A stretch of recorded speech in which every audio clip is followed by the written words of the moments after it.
Assalamualaikum Ibu Rahma. Waalaikumsalam Bu Devi. Apa kabarnya hari ini Bu? Alhamdulillah sehat. Alhamdulillah. Jadi tujuan saya ini Bu untuk melakukan supervisi akademik kepada Ibu tentang kegiatan proses pembelajaran yang dilakukan oleh Ibu di kelas. Yeah. Nah, jadi sebelumnya saya menginformasikan Bu bahwa supervisi akademik itu ada 3 tahapnya. Jadi yang pertama ada pra-observasi, kemudian yang kedua ada observasi, dan yang ketiga adalah pasca observasi. Nah, di pra-observasi ini yang akan kita lakukan adalah bagaimana untuk agar Ibu Rahma siap dan lebih percaya diri untuk melakukan kegiatan proses pembelajaran di kelas. Dan di pra-observasi ini juga ada beberapa pertanyaan nanti yang akan saya berikan kepada Ibu Rahma. Nah, kalau boleh tahu Bu, Ibu Rahma ini sekarang mengajar di kelas berapa? Kelas 3B. Iya Bu, jadi kalau begitu kita mulai saja Bu ya. Iya. Nah, untuk kegiatan proses pembelajaran yang ingin Ibu lakukan di kelas, apa tujuan pembelajaran yang ingin Ibu capai? Ya, nanti itu saya akan mengajarkan tentang sudut.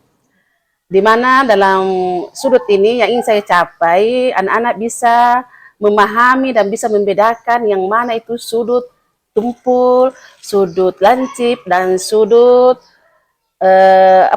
sudut, kan ada 3 macam sudut itu. Sudut tumpul, sudut lancip, dan sudut siku-siku. Iya.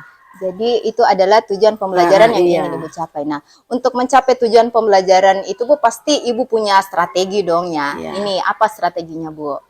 Sebenarnya kita itu sebagai guru memang mempunyai strategi memang yang harus disiapkan. Tetapi terkadang strategi itu meleset dari apa yang kita sudah rencanakan. Iya. Jadi sebenarnya strategi itu bisa sebelum kita memulai pembelajaran tentu kan ada tujuan pembelajaran yang kita capai. Dari tujuan itu kita harus mengidentifikasi. Ya, mengidentifikasi apa kira-kira yang bagus, yang cocok supaya anak-anak bisa mengerti apa yang kita laksanakan sebentar. Terus selanjutnya metode. Nah, tentu metode yang kita, ini kadang juga metode kalau kita mengajar kadang berpindah atau kadang kita, maksudnya ada yang sudah kita rencanakan tapi berubah, meleset dari apa yang kita rencanakan karena situasi dan kondisi anak. Kadang kita mengetahui anak-anak itu kan ya masih perlu proses dalam belajar. Jadi guru itu harus siap menghadapi murid dengan berbagai strategi dan metode yang harus kita siapkan. Iya. Nah, untuk materi Ibu ini kira-kira strategi apa nih yang Ibu akan gunakan? Strategi ini menurut saya yang bagus karena sudah beberapa tahun saya mengajar di kelas 3 ini. Ternyata saya mengharapkan untuk pembelajaran kali ini karena kita mengajarkan tentang sudut supaya lebih paham lagi. Saya suruh anak-anak membawa kertas, kertas berwarna, dan akan menempel, setiap anak itu akan menempel, tergantung dari dia bagaimana caranya menempel, dari 3 macam sudut itu yang akan kita jelaskan. Iya. Oke Bu, jadi itu strategi yang akan Ibu gunakan untuk membawa kertas anak-anak Ibu ya? Iya. Nah, untuk bagaimana area pengembangan yang ingin Ibu capai dari proses pembelajaran Ibu ini? Tentu ada pengembangannya, ini kan materi berkelanjutan. Materinya berkelanjutan. Pengembangan ingin saya capai tentunya yang pertama dari proses pembelajaran yang terdahulu yang sekarang ini, saya sangat mengharapkan bahwa pengembangan itu anak-anak bisa lebih paham lagi dari kertas yang dia bawa ini. Tentunya bisa berkreasi, karena dalam proses nanti kan ada kerja kelompok.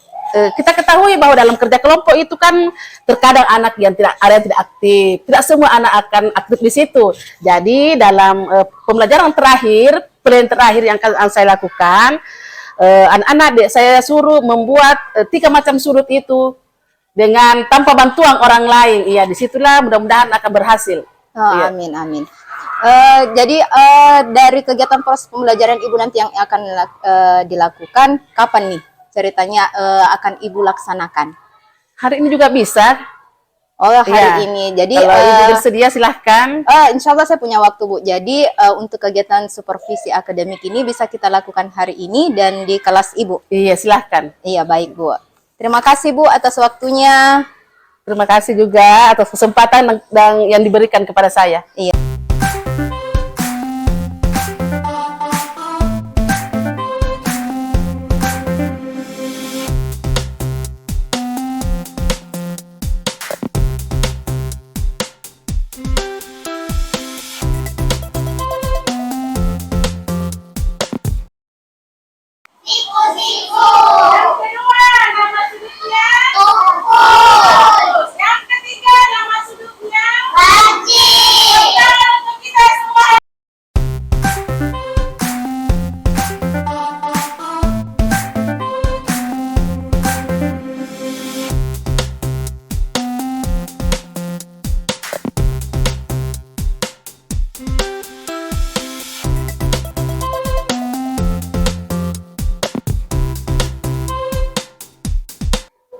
Assalamualaikum Ibu Rahma. Waalaikumsalam warahmatullahi wabarakatuh, Ibu. Bagaimana kabarnya hari ini, Bu?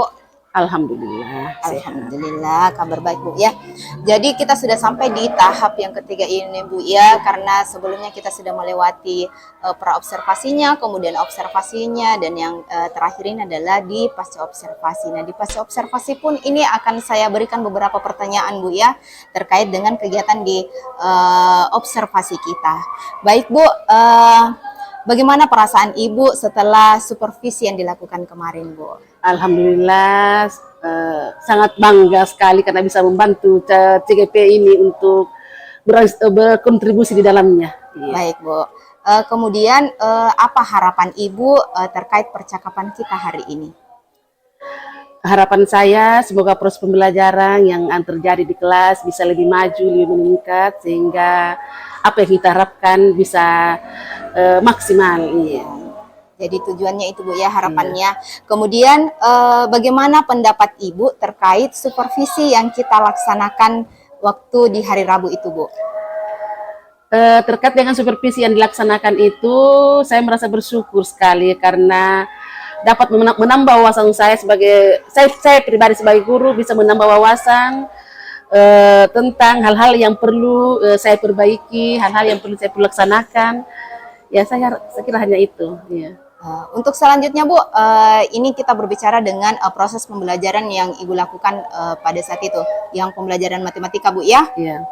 Baik, terkait pembelajaran yang kemarin, Bu, hal apa yang menurut Ibu nih menarik dan sudah terlaksana dengan baik di kelas Ibu? Pembelajaran kemarin itu bagi saya yang sangat menarik karena anak-anak berantusias untuk mengerjakan. Karena kebetulan pada waktu itu praktek membuat sudut, dia sangat berantusias untuk melaksanakan itu. Sangat senang dan bergembira. Pada proses pelaksanaan Ibu, anak-anak antusias mengerjakan tugas yang telah diberikan oleh Ibu. Nah, masih terkait dengan pembelajaran Ibu, apa ada atau kendala atau hambatan yang Ibu hadapi pada saat proses pembelajaran? Tentu saja setiap proses pembelajaran tentu ada hambatan, tidak akan berjalan 100% sesuai yang apa yang kita inginkan. Sebagaimana kita ketahui bahwa setiap anak itu kan tidak sama tingkat kecerdasannya. Dalam kelas pun tidak sama cara menerima proses apa yang kita laksanakan itu tidak sama. Ya, jadi menurut saya hambatan yang saya hadapi tentu saja yang pertama, ada anak yang pada waktu itu tidak membawa alat lambang yang kita sudah ya. Yang kedua, terkadang ada anak bisa dikatakan aktif atau terlalu aktif dalam hal bukan yang positif. Ya, tapi itu bisa kita apa namanya kita bisa kendalikan. Iya. Jadi itu ada beberapa kendala atau hambatan yang Ibu alami di dalam kelas Ibu. Nah, untuk kira-kira dari hambatan itu, Bu, apakah Ibu sudah memiliki solusinya?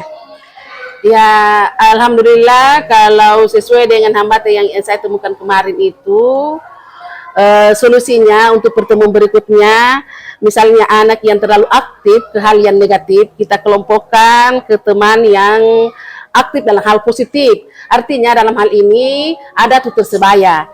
Ya, antara teman yang satu dengan teman yang lainnya, sehingga mungkin harapan saya bisa yang kurang yang apa namanya ini yang hal-hal yang negatif ini bisa bisa dorong temannya yang positif bisa membantu yang temannya yang agak kurang kurang. Baik, Ibu, dengan sudah ada solusi dari Ibu nih, nah rencana atau planning seperti apa yang ingin Ibu lakukan untuk mencapai tujuan tersebut?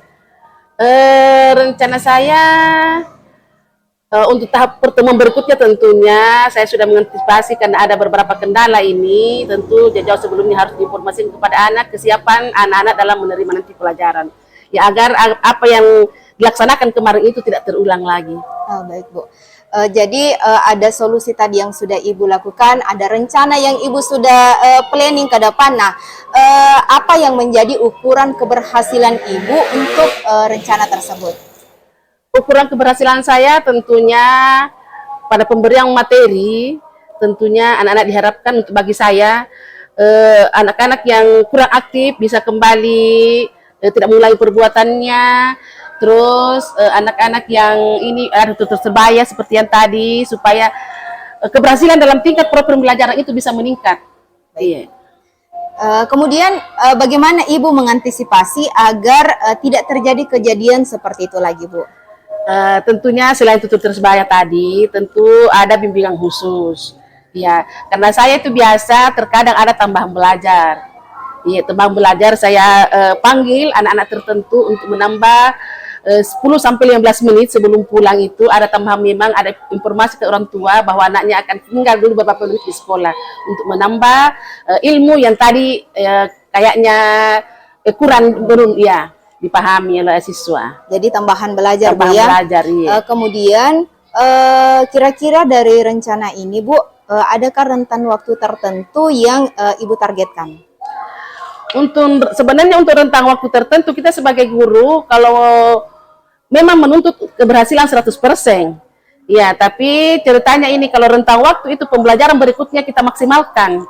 Iya, supaya tertutupi yang sebelumnya itu yang sudah dilaksanakan. Iya. Jadi ketika di pertemuan selanjutnya akan dimaksimalkan ya, Bu, iya, agar tertutup dari pembelajaran yang sebelumnya. Iya. Baik, Bu. Dalam kegiatan Ibu siapa saja yang terlibat, Bu?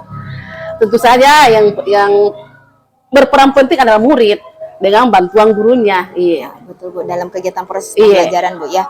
Kemudian demi terwujudnya rencana Ibu ini, kira-kira Ibu butuh dukungan siapa saja sehingga kerja Ibu akan lebih mudah?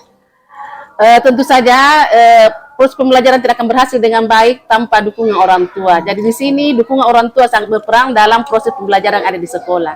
Iya. Jadi dukungan penuh dari orang tua, Bu ya. Iya. Ini pertanyaan terakhir, Bu ya, dari saya. Apakah dari tujuan awal kita yang Ibu dapatkan sekarang itu sudah mendapat titik terang dari hambatan yang Ibu alami pada saat proses pembelajaran? Ya, alhamdulillah sudah. Karena kenapa saya katakan sudah mendapat titik terang, karena pembelajaran kelanjutan dari proses pembelajaran itu alhamdulillah sudah berhasil. Tidak ada lagi siswa yang kemarinnya itu yang misalnya mengajak temannya yang ke ini sudah bagus sudah ini. Ya. Jadi sudah aktif semua, Bu ya, dalam di kelas Ibu dalam proses pembelajaran dan hasilnya sudah maksimal, sudah maksimal. Sesuai dengan yang diharapkan. Terima kasih atas waktunya Ibu Rahma. Sudah membantu saya untuk melaksanakan proses coaching ini. Sekali lagi terima kasih. Assalamualaikum warahmatullahi wabarakatuh. Waalaikumsalam warahmatullahi wabarakatuh.